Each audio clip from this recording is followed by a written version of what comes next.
Can I wash the floor for some bread? Millionaire CEO trembles as starving 6YO girl makes plea. Before we tell this moving tale of sadness and solitude, share where you're watching from and subscribe for more touching stories. The 42nd floor of Richardson Tower buzzed with corporate energy as CEO Michael Richardson reviewed quarterly reports in his pristine corner office. Rain pelted against the floor-to-ceiling windows while he adjusted his Italian silk tie, completely absorbed in profit margins and merger possibilities. The mahogany desk gleamed under soft LED lighting, displaying awards and photos of business achievements that had made him one of the youngest billionaires in the city. "Sir, your 3 o'clock meeting with the board has been moved to 4, his secretary announced through the intercom. Michael nodded without looking up, his steel blue eyes scanning financial projections. At 34, he had built an empire through ruthless determination and calculated risks. Nothing surprised him anymore in the business world. Nothing could penetrate the walls he had carefully constructed around his heart and his past. Then he heard it, a small, trembling voice that made his blood freeze. "Excuse me, mister. Can I wash your floor for a piece of bread?" Michael's head snapped up so quickly he knocked over his coffee mug. Standing by his office door, barely reaching the handle, was a tiny girl with matted blonde hair and clothes that hung like rags on her skeletal frame. Her bright green eyes, so familiar yet impossible, stared at him with a mixture of desperation and hope that cut through his soul like a knife. The child couldn't have been more than 6 years old. Her bare feet were dirty and cut, her cheeks hollow from hunger. She clutched a piece of torn cardboard in her small hands, and her lips were chapped and pale. But those eyes, those unmistakable green eyes that haunted his dreams. "How did you get in here?" Michael whispered, his voice barely audible. Security was supposed to be impenetrable. No one could access his floor without multiple clearances and appointments scheduled weeks in advance. The little girl took a step closer, her chin raised with surprising courage despite her obvious fear. "I waited and watched. I know all the secret ways. The cleaning people let me hide in their cart." Her voice was soft but clear, carrying a wisdom that no child should possess. "I've been watching you for days." "Daddy." The word hit Michael like a physical blow. His legs gave out and he sank into his leather chair, staring at this impossible apparition. "That's not, you can't be." His voice cracked, memories he had buried deep threatening to surface. "I'm Emma," she said simply, setting down her cardboard and moving closer to his desk. "Mama told me before she went to heaven. She said you were my daddy, but you had important work to do. She said maybe someday you'd remember us." Michael's hands trembled as he gripped the edge of his desk. Emma? The name echoed through chambers of his heart he had sealed shut 6 years ago. Sarah's daughter, the child he had walked away from when the responsibility became too much, when his ambition mattered more than love. Emma died, he stammered, his carefully constructed world beginning to crumble. "There was an accident. Sarah told me." "Mama lied to protect you," Emma said, her small voice carrying devastating truth. "She said you weren't ready to be a daddy, that your dreams were too big for us. So she told you I was gone, and we disappeared." The revelation struck Michael like lightning. Sarah had fabricated her daughter's death to free him from obligation, sacrificing everything so he could pursue his ruthless climb to success. And now, 6 years later, that sacrifice had led to this moment. His daughter, starving and desperate, begging for scraps in his palace of gold. Michael's office felt like it was spinning as Emma stood before him, a living ghost from a past he thought he had successfully buried. Her words echoed in his mind. "Mama lied to protect you." The weight of this revelation pressed down on him like a mountain, making it difficult to breathe. Where is Sarah now?" he managed to ask, though part of him already knew the answer from the way Emma's small shoulders sagged. "Mama got very sick last winter," Emma replied, her voice steady despite the tears beginning to form in her green eyes. "She tried to work even when she was coughing up blood. She cleaned offices at night, and washed dishes during the day, but the medicine was too expensive, and we didn't have enough money for food and doctors. Michael felt each word like a physical blow. While he had been dining in five-star restaurants and flying in private jets, Sarah had been slowly dying, working herself to death to keep their daughter alive. The irony was crushing. He could have saved them both with the loose change in his wallet. She held my hand at the end, Emma continued, pulling a crumpled photograph from her torn pocket. She made me promise to find you if something happened to her. She said you were a good man who just got lost somewhere along the way. The photograph was faded and worn from being handled so many times. It showed Sarah holding a baby, Emma, in the small apartment they had shared 7 years ago. Michael remembered taking that picture, remembered the hope in Sarah's eyes, remembered the moment he decided that fatherhood was too complicated for his ambitious plans. "How long have you been alone?" Michael asked, his voice barely above a whisper. 3 months, Emma answered matter-of-factly. "I stayed in the apartment until the mean man said I had to leave. Then I found places to sleep, sometimes under bridges, sometimes in doorways. The soup kitchen gives food twice a week, but there's always a long line." Michael's heart shattered completely. His daughter, his flesh and blood, had been living on the streets for 3 months while he sat in board meetings and attended charity galas. The sophisticated man who could navigate complex business deals was completely helpless before this tiny girl's quiet strength. "The security cameras," he said suddenly, reaching for his phone. "How did you avoid them? How did you get past all the guards?" Emma's eyes lit up with a hint of pride. "I watched you for 2 weeks first. I learned when the cleaning people came. When the guards change shifts, I'm small enough to hide in the laundry carts, and I can be very quiet when I need to be." The intelligence behind her planning amazed him. At 6 years old, she had orchestrated an infiltration that security experts would have found challenging. She had inherited his strategic mind, but unlike him, she was using it for survival, not conquest. "You said you've been watching me," Michael said, leaning forward. "What did you see?" Emma tilted her head thoughtfully. "You work very late. You eat lunch at your desk most days. You look sad sometimes when you think no one is watching, and you keep a picture of a lady in your drawer, the bottom left one." Michael's breath caught. She was referring to the only photograph of Sarah he had kept, hidden away like a secret shame. How had she seen that? "I came here at night sometimes," Emma admitted, "when the building was quiet. I wanted to understand who you were before I talked to you. Mama always said you were complicated."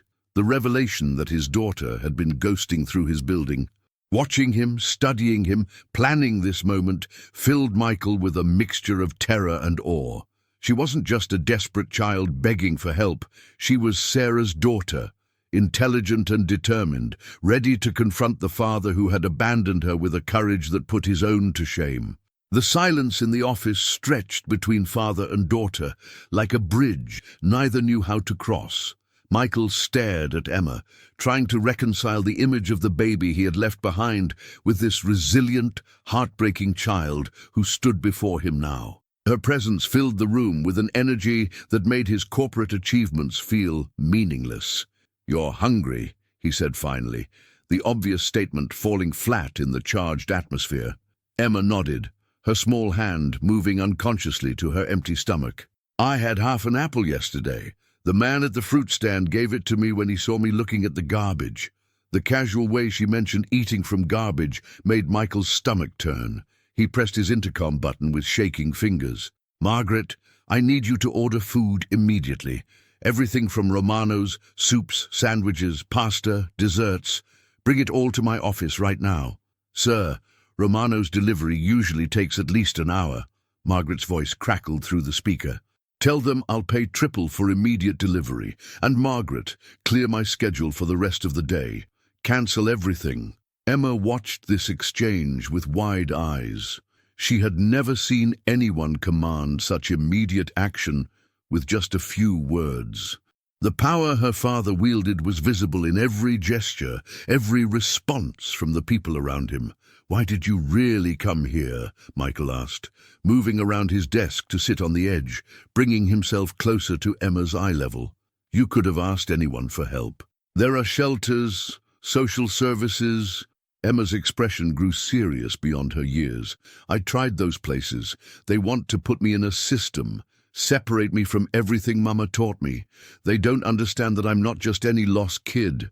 I'm your daughter. I have a name, a story, a place I belong. Her words revealed a sophisticated understanding of institutional systems that no 6-year-old should possess. Life on the streets had aged her in ways that broke Michael's heart. Besides, Emma continued, moving closer to examine the awards on his desk, Mama used to tell me stories about you. She said you could fix anything if you really wanted to. She said you had magic hands for making broken things work again. Michael remembered Sarah saying those words years ago when he repaired her old radio, when he fixed her broken necklace, when he solved small problems with the confidence that had later built his empire. But now the thing that needed fixing was their relationship, and he had no idea where to start. What else did she tell you about me? He asked softly. Emma picked up one of his business awards, turning it over in her small hands. She said you were brilliant but scared. She said you loved us but didn't know how to show it. She said someday, when you were ready, you might come looking for us. Her green eyes met his. But you never came, so I came looking for you instead. The simple truth of her statement hit harder than any accusation could have. Sarah had spent years hoping he would change his mind, would realize what he had given up, would come back for them. Instead, she had died waiting, and Emma had taken matters into her own hands. A knock at the door interrupted the heavy moment. Margaret entered with several Romano's delivery bags, her eyes widening when she saw Emma. "Just set everything on the conference table," Michael instructed, his voice steadier than he felt. "And Margaret, this conversation never happened. Whatever you think you saw here today, you didn't see it." Margaret nodded quickly and left, but not before Michael caught her sympathetic glance toward Emma. Even strangers could see what he had been blind to for years. Emma approached the food with careful dignity, not rushing despite her obvious hunger. She selected a small sandwich and ate it slowly, savoring each bite with a gratitude that made Michael ashamed of every meal he had ever taken for granted. "Is it good?" he asked. Emma nodded, swallowing carefully. "It's the best thing I've tasted in months. Thank you, Daddy." The words still sent shockwaves through his system, but this time it carried something different. Not just surprise, but a tentative hope that maybe, somehow it wasn't too late to become the man Sarah had believed he could be. As Emma ate with careful, measured bites, Michael found himself studying every detail of her face, searching for traces of himself and Sarah in her delicate features. The shape of her nose was distinctly Sarah's, but her determined jawline and the way she held her shoulders spoke of his own stubborn strength. "Tell me about your life before," he said gently, settling into the chair across from her at the conference table. "What was it like with your mother?" Emma paused mid-bite, a shadow of pain crossing her young face. "Mama worked so hard. Sometimes she had 3 jobs at once, cleaning offices, babysitting for rich families, helping at the corner store. She would come home so tired she could barely stand, but she always made time to read me stories." She reached into her torn pocket and pulled out a worn paperback book, Charlotte's Web. The cover was nearly falling off, held together with tape and love. "This was our favorite," Emma said, stroking the damaged cover. "Mama said Charlotte was like her, small but determined to protect the ones she loved. She read it to me every night, even when she was too tired to keep her eyes open."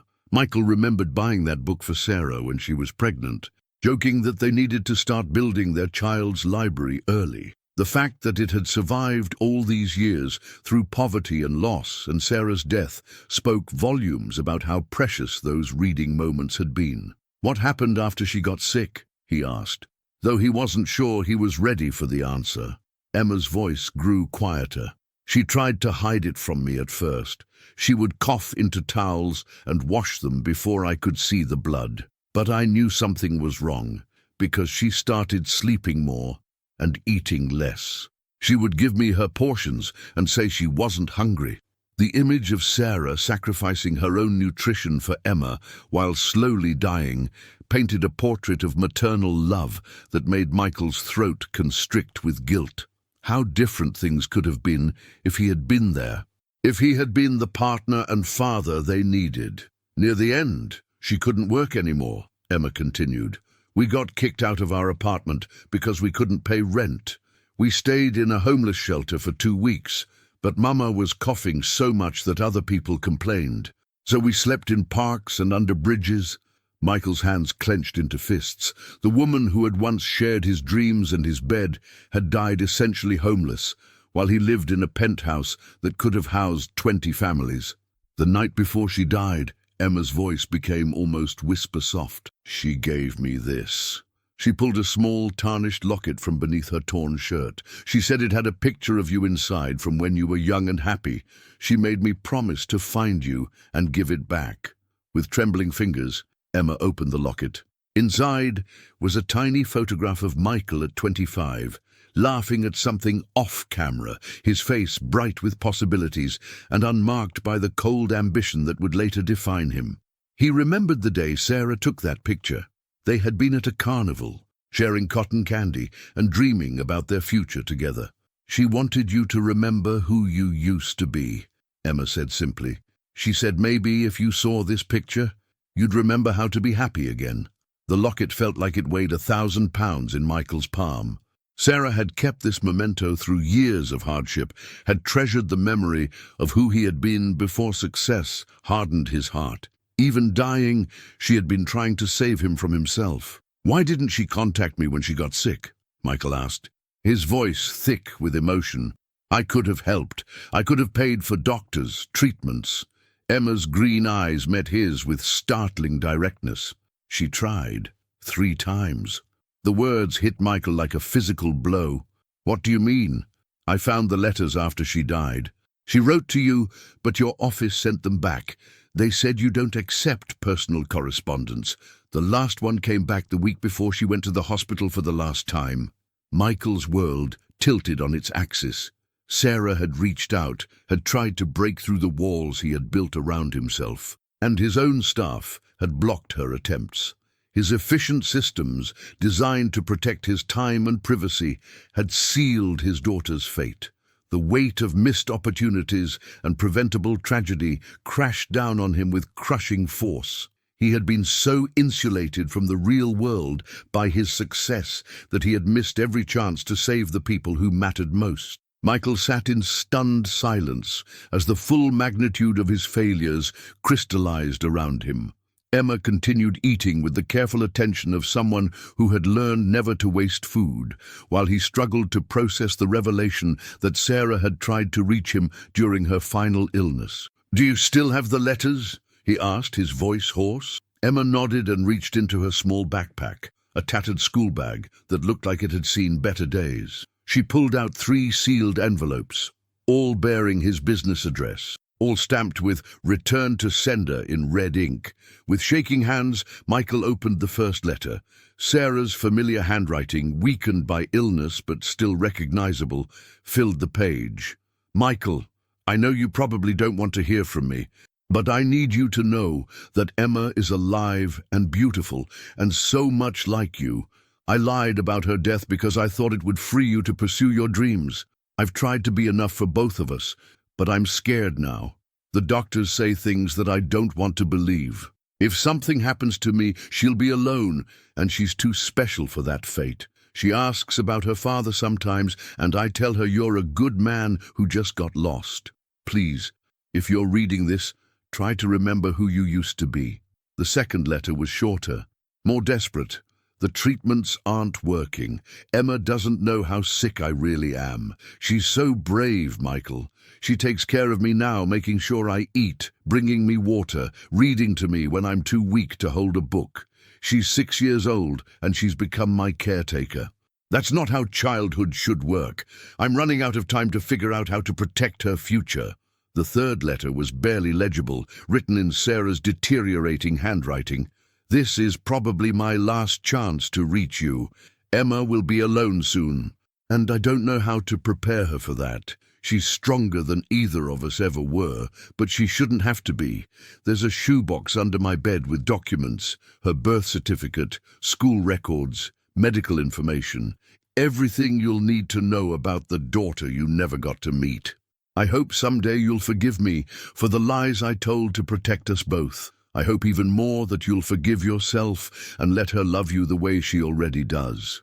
Michael's tears fell onto the pages as he read, each word a dagger to his heart. Sarah had been planning for Emma's future, even as she was dying, trying desperately to reach the man who had once promised to love them both forever.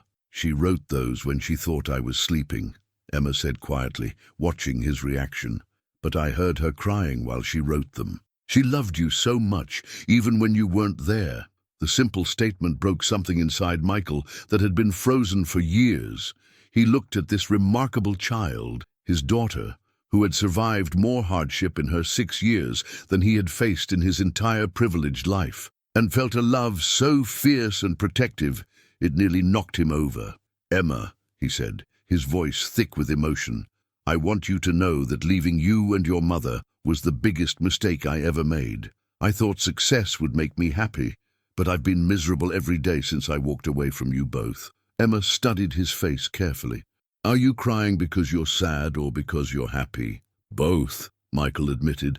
"I'm sad that I missed so much of your life, sad that I wasn't there when your mother needed me, sad that you've had to be so strong all by yourself. But I'm happy too, because you found me. You're brave and smart and incredible, and somehow, despite everything I did wrong, you're here." Emma set down her sandwich and moved closer to him. With the solemnity of a much older person, she reached up and touched his face, wiping away a tear with her small finger.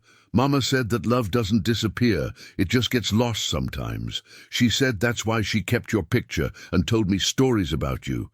She wanted me to love you even if you couldn't love us back." The wisdom in her words, the grace with which she offered forgiveness he didn't deserve, humbled Michael completely.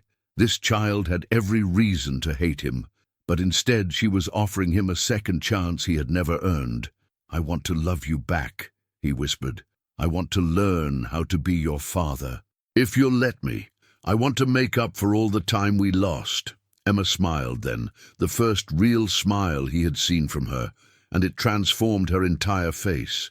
In that moment, he could see Sarah's joy, his own determination, and something entirely new, hope for a future he had never dared to imagine. The afternoon sun streamed through Michael's office windows as he watched Emma finish her meal with the methodical attention of someone who had learned to make food last. Every gesture she made spoke of hard-won survival skills that no child should need to possess.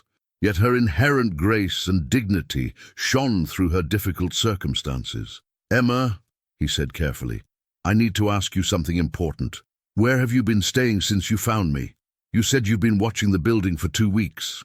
Emma looked up from her sandwich, a flicker of wariness crossing her face. "Different places. There's a spot behind the dumpster in the alley where the delivery trucks can't see me. Sometimes I stay in the subway tunnels when it's really cold. The security guard at the 24-hour diner lets me sit inside if I promise to leave before the morning shift starts." Each location she mentioned painted a picture of calculated survival that made Michael's chest tighten with protective fury. His 6-year-old daughter had been living like a fugitive in his own city, steps away from the luxury he took for granted daily. "That stops today," he said firmly. "You're never sleeping on the street again. Ever." Emma's eyes widened. "Where will I go?" "The foster people want to split kids up and put them in different homes. I heard them talking about it at the shelter." Michael felt a surge of paternal protectiveness that surprised him with its intensity. The idea of Emma being processed through an impersonal system, possibly separated from everything familiar, was absolutely unacceptable. "You'll stay with me," he said without hesitation. "You're my daughter. You belong with your family." "But I'm not clean," Emma said, looking down at her torn clothes and dirty hands. I don't have nice things like what belongs in your world. People will know I don't fit. The self-awareness in her statement broke Michael's heart. At 6 years old, she already understood class differences and social expectations in ways that spoke to experiences no child should have had. "Emma, look at me," Michael said, getting up and kneeling beside her chair so they were at eye level. "You are my daughter. That means you belong wherever I am, exactly as you are. We'll get you clean clothes and a safe place to sleep and everything else you need. But most importantly, you'll never have to worry about fitting in or being good enough again. You're perfect exactly as you are." For the first time since she had appeared in his office, Emma's composure cracked. Tears spilled down her cheeks as she threw her small arms around his neck, holding on with desperate strength. "I was so scared you wouldn't want me," she whispered against his shoulder. "I was scared you'd send me away like everyone else does." Michael held her tiny body against his chest, feeling her rapid heartbeat and the way she clung to him like a lifeline.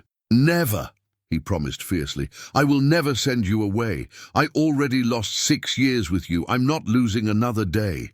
As he held his daughter, Michael's mind was already working through practical considerations. Emma would need medical attention, proper clothing, educational assessment, legal documentation of their relationship. His personal life would need to be completely restructured around her needs.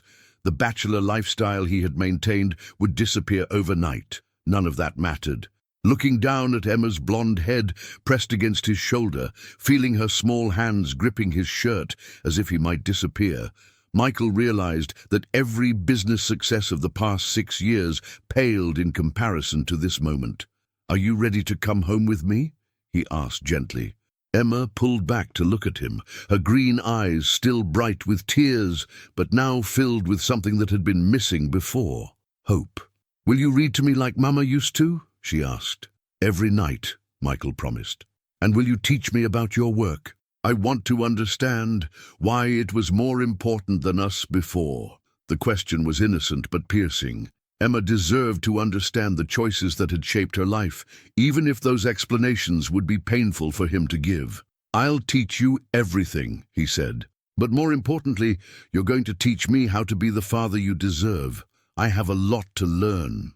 Emma nodded solemnly, then surprised him with another small smile. "Mama said you were a good student when you wanted to be. She said you just needed the right teacher."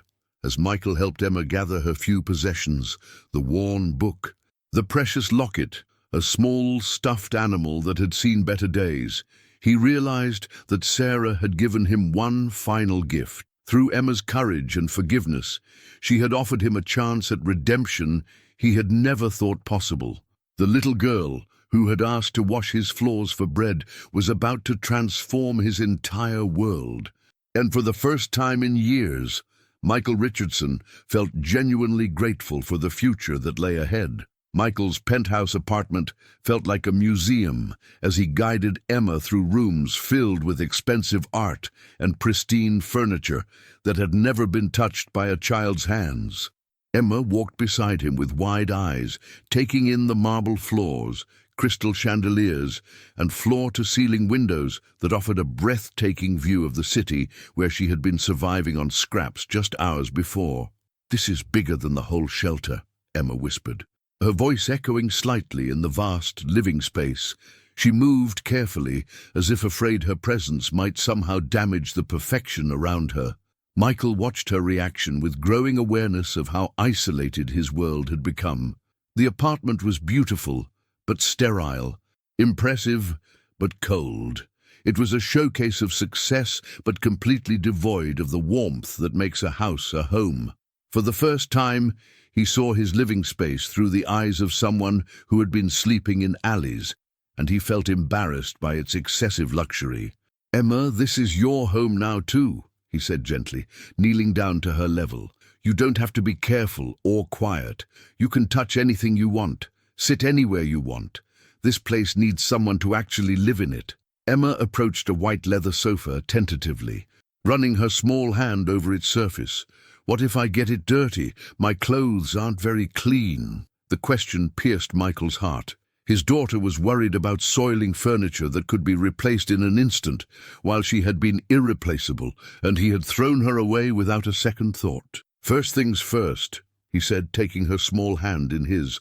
"Let's get you a hot bath and some clean clothes. Then we'll order whatever food you want for dinner. What sounds good to you?"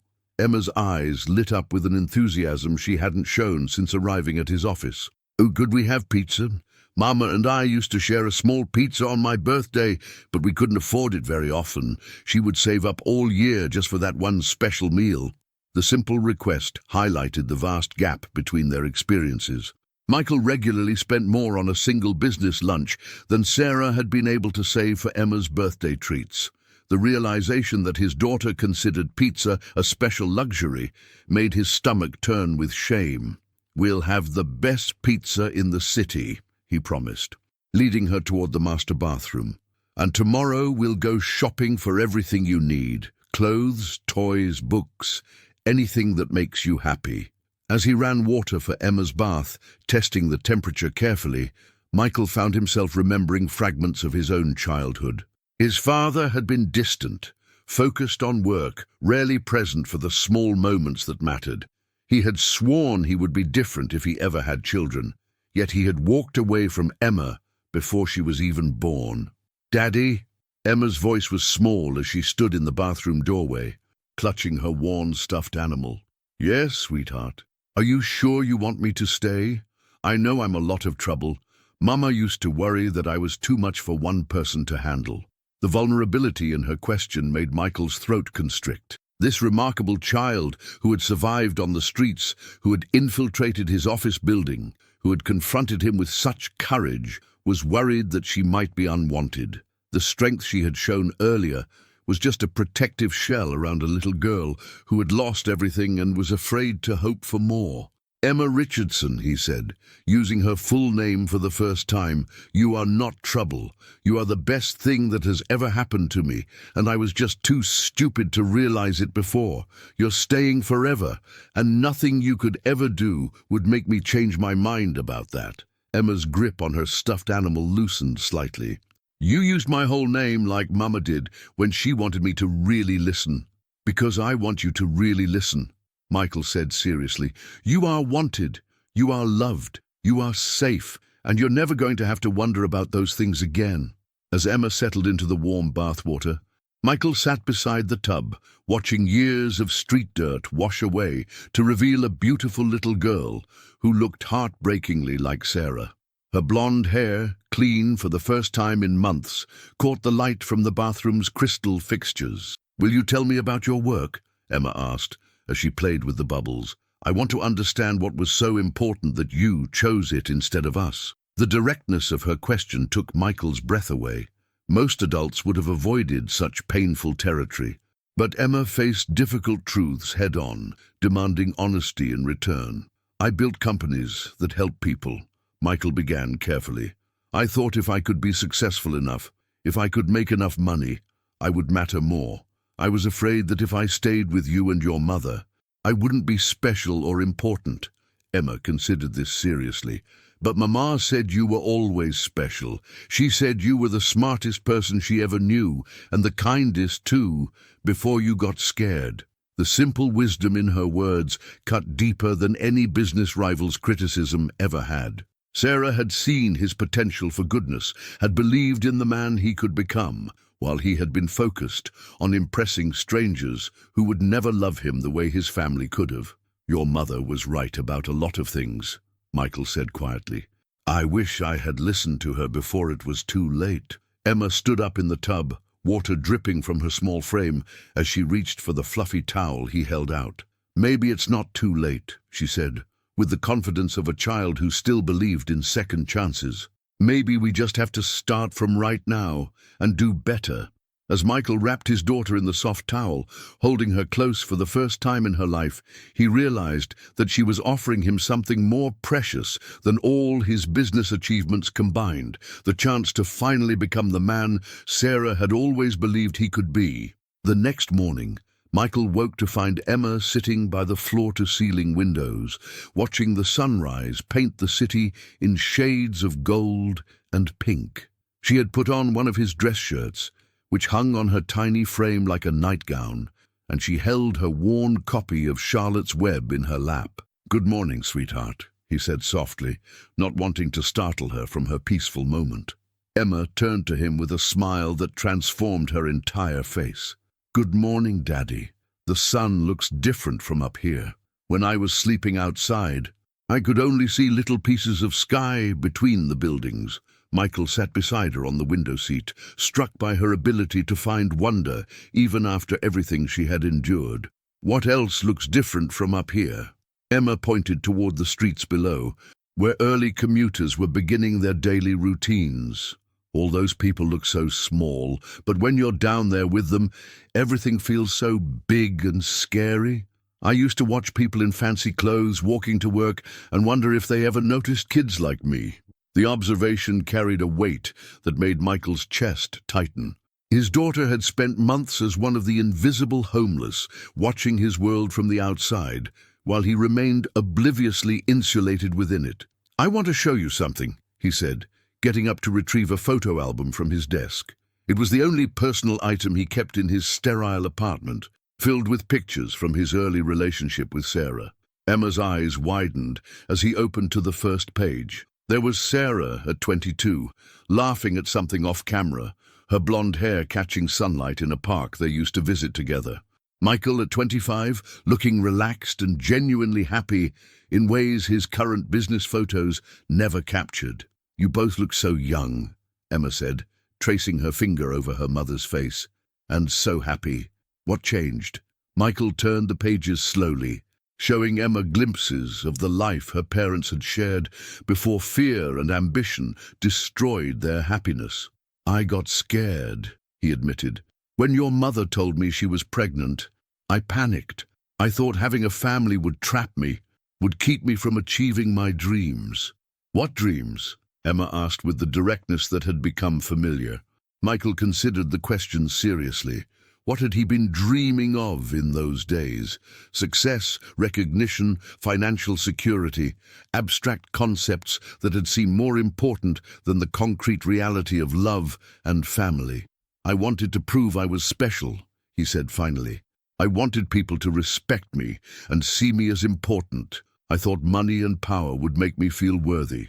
Emma studied a picture of Michael and Sarah at what looked like a carnival, both of them holding cotton candy and grinning at the camera. "Do you feel worthy now?"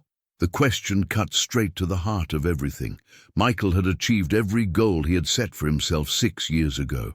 He was wealthy beyond imagination, respected in business circles, featured on magazine covers as one of the city's most successful young entrepreneurs. Yet until yesterday, he had felt empty and purposeless. "No," he said honestly. "I felt successful, but not worthy. Not until you walked into my office and gave me a chance to be your father." Emma closed the photo album carefully and looked up at him with those startling green eyes that reminded him so much of Sarah. "Mama used to say that being worthy isn't something you earn from other people. It's something you give to yourself by being kind and brave and taking care of the people you love." The wisdom in her words, delivered with such simple confidence, humbled Michael completely. His 6-year-old daughter understood concepts about self-worth that had eluded him throughout his entire adult life. "Your mother was a very smart woman," he said. "I wish I had listened to her better when I had the chance." "She left me letters for you," Emma said suddenly, reaching for her small backpack. "Not just the ones that got sent back. She wrote me letters to give you when I found you. She said they were things she wanted to say, but never got the chance to." With trembling hands, Michael accepted 3 more envelopes. These ones addressed simply to Michael in Sarah's handwriting. Unlike the returned letters, these had been kept safe, waiting for this moment. The first letter was dated just 2 weeks before Sarah's death. "Michael, if Emma is reading this to you, it means she found you and you let her stay. I'm not surprised. She has a way of getting past people's defenses, just like her father used to. I want you to know that I never regretted loving you, even when you broke my heart. You gave me the most precious gift in the world, and every day I got to be Emma's mother was a day I was grateful for what we shared." The second letter was shorter but more intense. I need you to know that Emma is extraordinary. She's intelligent beyond her years, creative like you used to be, and strong in ways that break my heart, because no child should have to be that strong. She's also stubborn and determined, and once she sets her mind on something, there's no stopping her. She gets that from you too. Don't try to change her. Just love her and guide her and be amazed by who she's becoming.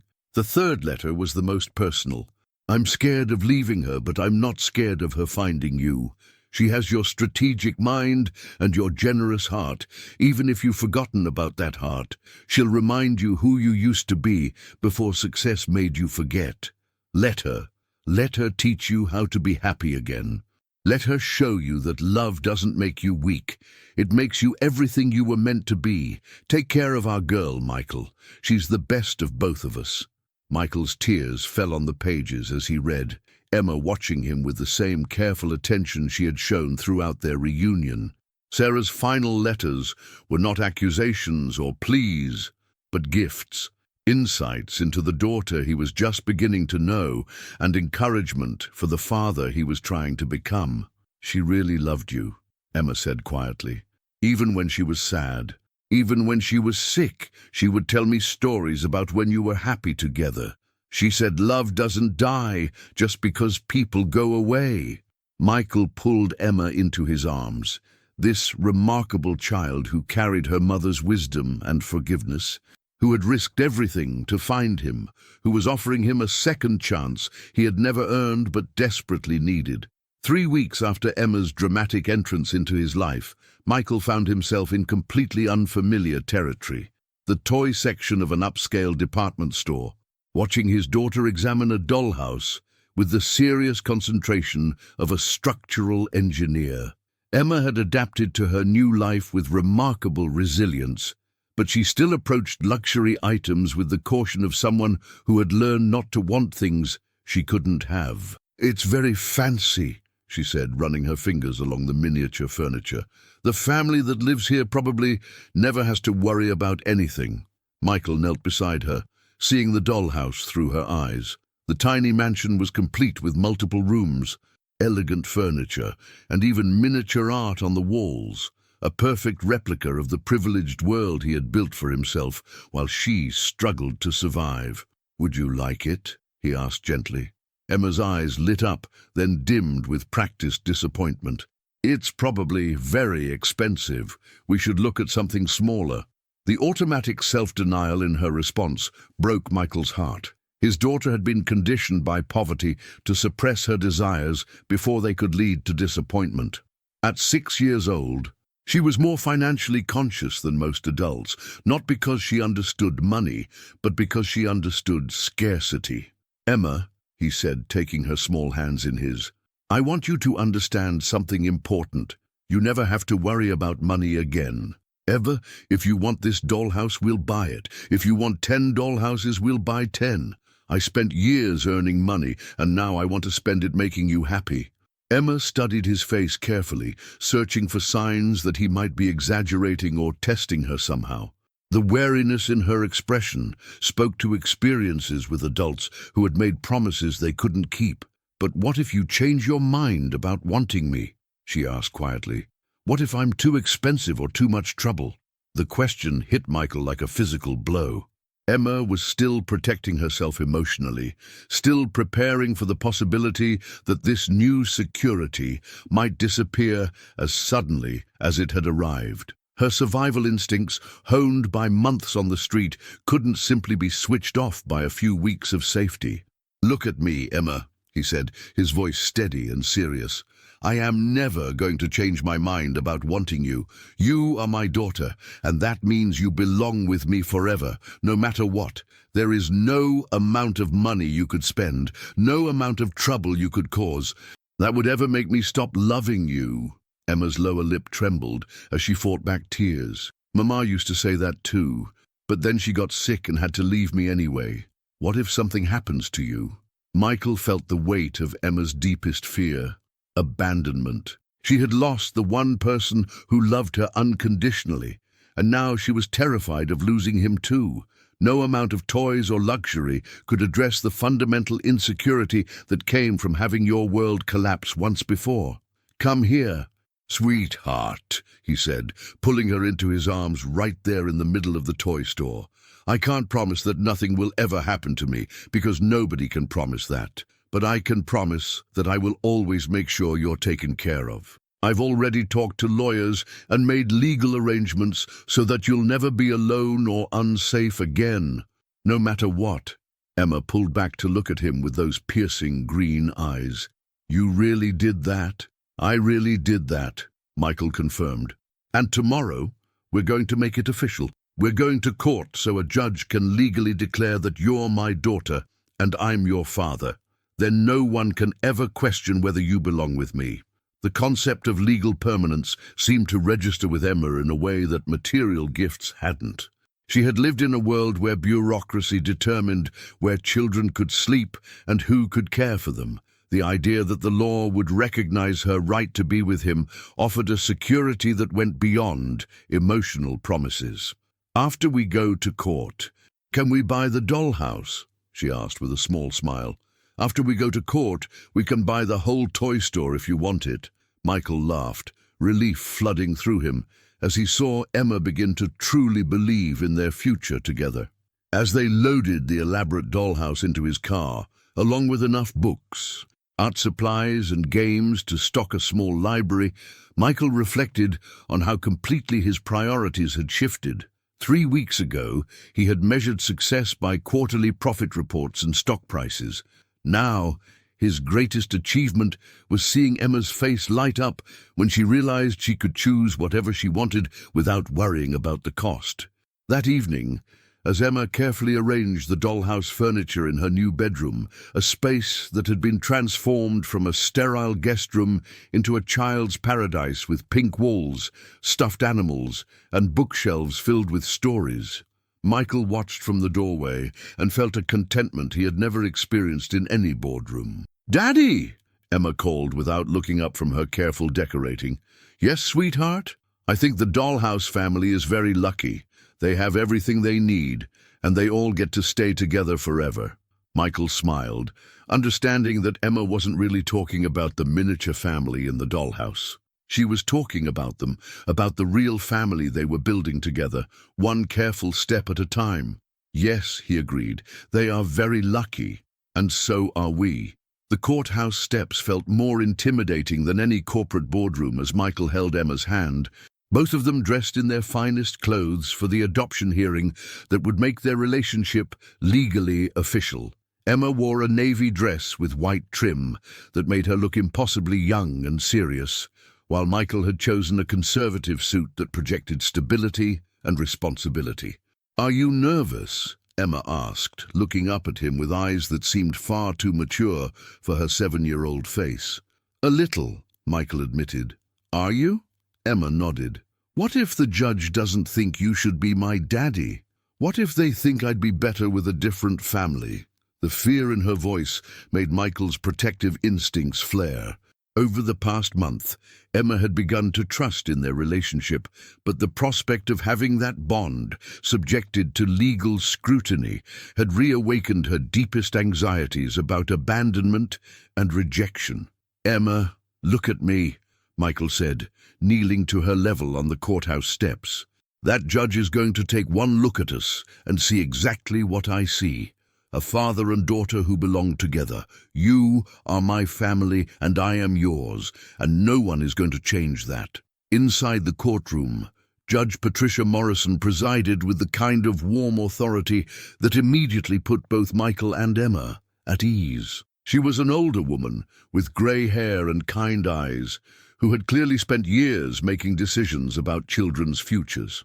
"Mr. Richardson," Judge Morrison began, "you're seeking to formally adopt Emma Sarah Collins, who you claim is your biological daughter. Can you explain the unusual circumstances that led to this hearing?" Michael had rehearsed this moment, but actually speaking the truth in a courtroom felt more vulnerable than he had anticipated. "Your Honor, 6 years ago, I was in a relationship with Emma's mother, Sarah Collins.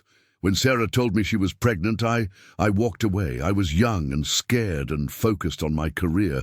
Sarah later told me that Emma had died as an infant. Judge Morrison's eyebrows rose slightly. But obviously, Emma did not die. No, Your Honor, Sarah lied to protect me from the responsibility she felt I wasn't ready for. She raised Emma alone until her death 3 months ago. Emma has been living on the streets since then, until she found me and revealed the truth about her identity. The judge turned her attention to Emma, who sat very straight in her chair, hands folded in her lap. "Emma, do you understand what's happening here today?" "Yes, Mum," Emma replied clearly. "The court needs to decide if my daddy is good enough to take care of me officially." Judge Morrison smiled at Emma's directness. "And what do you think about that?" Emma glanced at Michael, then back at the judge. "I think he's learning to be a good daddy. He makes sure I eat healthy food and read books and brush my teeth. He listens when I talk about Mama, and he doesn't get mad when I have sad days. He's teaching me about his work, and I'm teaching him how to have fun. Has he been taking good care of you these past few weeks?" "Very good care," Emma said earnestly. "He bought me my own bed and let me pick out the color for my room.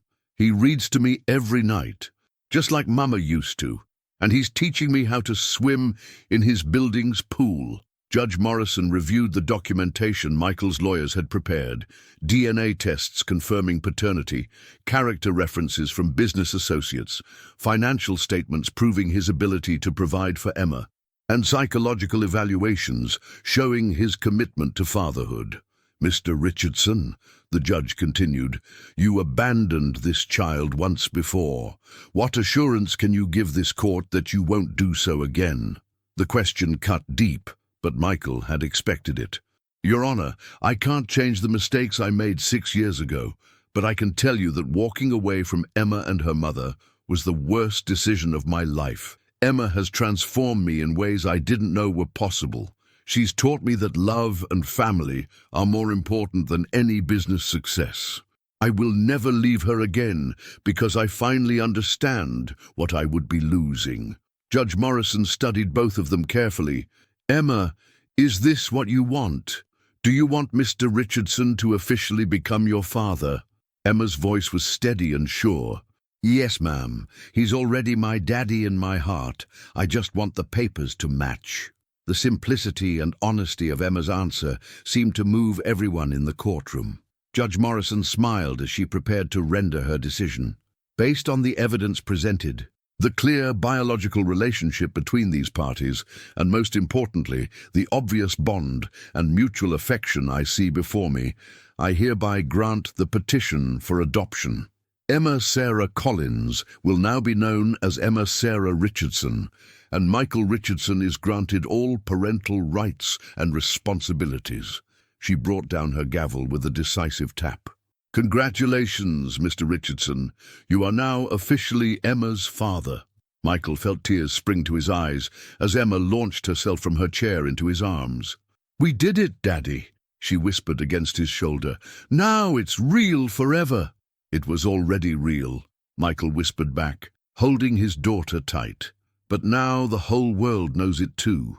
As they left the courthouse with Emma's new adoption certificate and birth certificate bearing the Richardson name, Michael realized that this legal proceeding was more than just paperwork. It was a public declaration of his commitment to being the father Emma deserved, and the final step in transforming from the man who had walked away into the man who would never leave her side again. 6 months after the adoption, Michael's life had been completely revolutionized in ways both large and small. His penthouse apartment, once a sterile showcase of success, had been transformed into a warm family home filled with Emma's artwork, scattered books, and the controlled chaos that comes with sharing space with an energetic 7-year-old. The most significant change, however, was in Michael himself. Emma had accompanied him to the office countless times, turning his sterile corporate environment into something more human.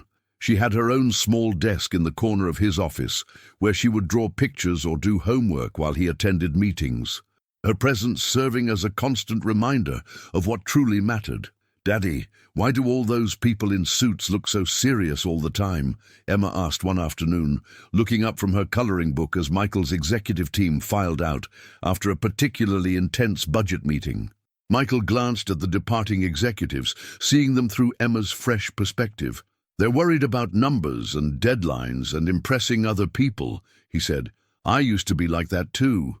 But you're happier now, right?" Emma asked, with the directness that had become her trademark. "Even when work is hard?" Michael considered the question seriously.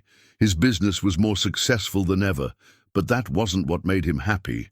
What filled him with joy was reading bedtime stories, helping Emma with math homework, listening to her chatter about her new friends at school, and seeing the world through her eyes. "Much happier," he confirmed, "because now I remember what all the work is for." That evening brought an unexpected visitor that would test everything Michael had learned about putting family first. Margaret knocked on his office door just as he was packing up to take Emma home. "Sir, there's someone here to see you. She says it's about Emma." Michael's protective instincts immediately went on high alert. Emma was safely playing in the conference room, but the serious tone in Margaret's voice suggested trouble. The woman who entered his office was well-dressed and official-looking, carrying a briefcase and the kind of no-nonsense expression that spelled bureaucratic complications. "Mr. Richardson, I'm Linda Hayes from Child Protective Services. I need to speak with you about Emma's living situation." Michael's blood ran cold. "Is there a problem?" Ms. Hayes consulted her clipboard with bureaucratic efficiency. "We've received reports that you may not be providing appropriate care for the child. There are concerns about your work schedule, your lack of parenting experience, and whether a single male corporate executive can adequately meet the needs of a young girl who has experienced significant trauma." "Reports from whom?" Michael asked, his voice carefully controlled despite the fury building inside him. "I'm not at liberty to say, but the allegations are serious enough to warrant investigation. I'll need to interview Emma privately and inspect your living arrangements to determine if the current placement is in her best interests." The threat was clear. Someone was trying to take Emma away from him. Michael's mind raced through possible enemies, business rivals who might use his daughter to hurt him, but the specific nature of the allegations suggested someone with inside knowledge of their lives. "Ms. Hayes, Emma has been legally adopted. I am her father in every sense of the word. She's thriving in school, she's healthy and happy, and we have a strong relationship. Whatever reports you've received are either based on outdated information or deliberate misinformation." "That may be true, Mr. Richardson, but I still need to complete my assessment." "Where is Emma now?" Before Michael could answer, Emma herself appeared in the doorway, having apparently grown tired of waiting alone in the conference room. She took in the scene with the sharp intelligence that had helped her survive on the streets. "Hello," she said politely to Ms. Hayes. "Are you here about me?" Ms. Hayes smiled with professional warmth. "Hello, Emma. I'm Ms. Hayes. I work with children and families to make sure everyone is safe and happy. Could we talk for a few minutes?" Emma glanced at Michael, reading his tension with the sensitivity she had developed during their months together. "Is something wrong with our family?"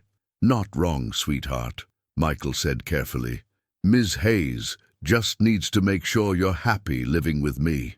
Emma's expression grew serious beyond her years. "Are you going to try to take me away from my daddy?" The directness of the question seemed to catch Ms. Hayes off guard. "I'm here to make sure you're in the best possible situation, Emma.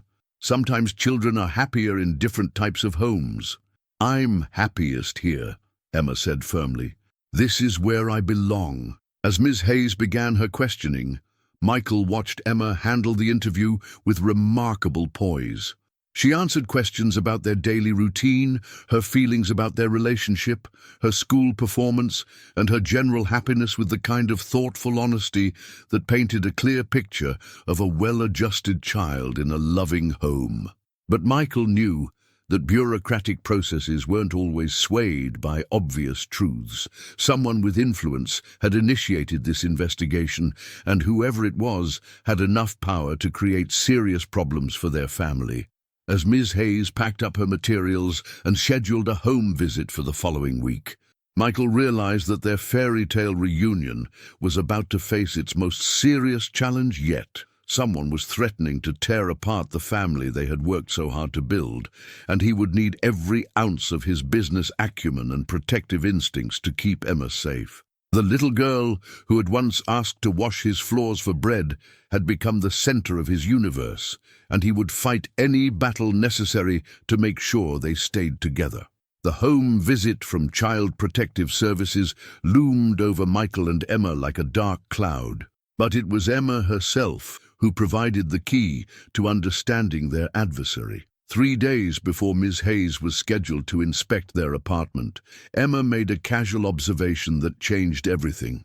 "Daddy, that lady who came to your office reminded me of someone," Emma said, as they shared breakfast in their sunlit kitchen. "She had the same voice as the woman who used to call Mama when we lived in the shelter." Michael set down his coffee cup, immediately alert. "What woman, sweetheart?" "There was a social worker who kept saying Mama wasn't taking good enough care of me. She said I should be in foster care with a proper family because Mama was too sick and too poor. Mama got really upset every time she called." The pieces began clicking into place in Michael's mind. "Do you remember her name?" Emma scrunched her face in concentration. "Something with an H. Hayes? Yes, Hayes. Mama called her Miss Hayes and she made Mama cry." Michael felt a surge of protective fury. Linda Hayes hadn't been assigned to investigate their family randomly. She had a history with Emma and Sarah, and her sudden appearance suggested a personal vendetta rather than legitimate concern for Emma's welfare. "Emma, I need you to tell me everything you remember about this woman and what she said to your mother." Over the next hour, Emma recounted memories that painted a picture of systematic harassment. Linda Hayes had apparently targeted Sarah repeatedly, questioning her parenting abilities, threatening to remove Emma from her care, and using bureaucratic intimidation to terrorize a dying woman who was already struggling to survive. Mama said Miss Hayes didn't like poor people and thought kids like me belonged in the system instead of with families who couldn't afford nice things, Emma recalled. "She kept saying Mama was unfit and that I deserved better." Michael's business instincts kicked into high gear. This wasn't about Emma's current welfare. It was about Linda Hayes finishing what she had started with Sarah. She had been thwarted by Sarah's death and Emma's disappearance into homelessness. But now that Emma was living with a high-profile adoptive father, Hayes saw an opportunity to prove her original assessment had been correct. "Daddy, are you angry?" Emma asked, noticing the tension in his jaw. "Not at you, sweetheart. Never at you. But I'm very angry at Miss Hayes for hurting you and your mother." Michael spent the rest of the day making phone calls, using his business connections and resources to investigate Linda Hayes thoroughly. What he discovered was disturbing but not surprising, a pattern of aggressive interventions in families that didn't meet her middle-class standards, a track record of removing children from loving but economically disadvantaged homes, and multiple complaints from families who felt targeted by her bias. The night before the scheduled home visit, Michael sat Emma down for a serious conversation about what they could expect. "Emma, tomorrow, Miss Hayes is going to look around our home and ask you questions about how we live together. She's going to be looking for reasons to say you shouldn't stay with me." Emma's eyes widened with fear. "What if she finds something wrong?" "She won't find anything wrong. Because there is nothing wrong. You're healthy, happy, loved and safe, but I need you to remember that Miss Hayes doesn't care about what's true. She cares about being right. She decided a long time ago that you belonged in foster care, and she's not going to give up that idea easily." Emma listened with the serious attention she brought to all important conversations. "What should I do?" "Just be yourself," Michael said. "Tell the truth about our life together. Show her your room, your books, your artwork. Let her see how happy you are. And remember, no matter what happens, I will never stop fighting to keep you with me." The next morning, Linda Hayes arrived with 2 colleagues and began what felt more like an interrogation than an assessment. They examined every room in the apartment, questioned Emma's daily schedule, reviewed her medical records and school performance, and scrutinized every aspect of their family life. Emma handled the inspection with remarkable grace, answering questions honestly and showing off her bedroom, her books, and her artwork with quiet pride. She demonstrated her knowledge of household routines, emergency procedures, and safety rules, with the competence of a child who was well cared for and secure in her environment. But Michael could see that Hayes was determined to find fault, regardless of the evidence. She criticized his work schedule as too demanding, questioned whether a single father could provide adequate emotional support for a girl, and suggested that Emma's traumatic past required specialized care that he couldn't provide. "Mr. Richardson," Hayes said as she prepared to leave, "while I can see that Emma is currently safe and well provided for, I have serious concerns about the long-term suitability of this placement.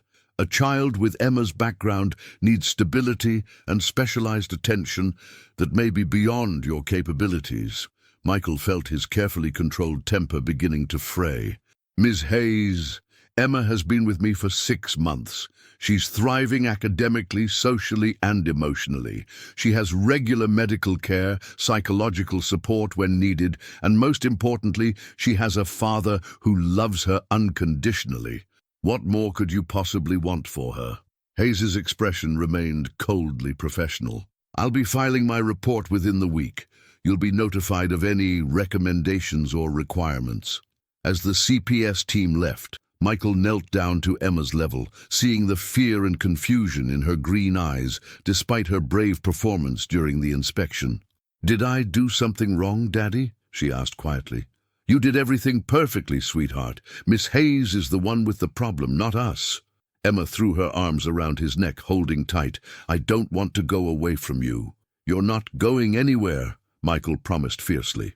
"I don't care what Miss Hayes thinks or what she writes in her report.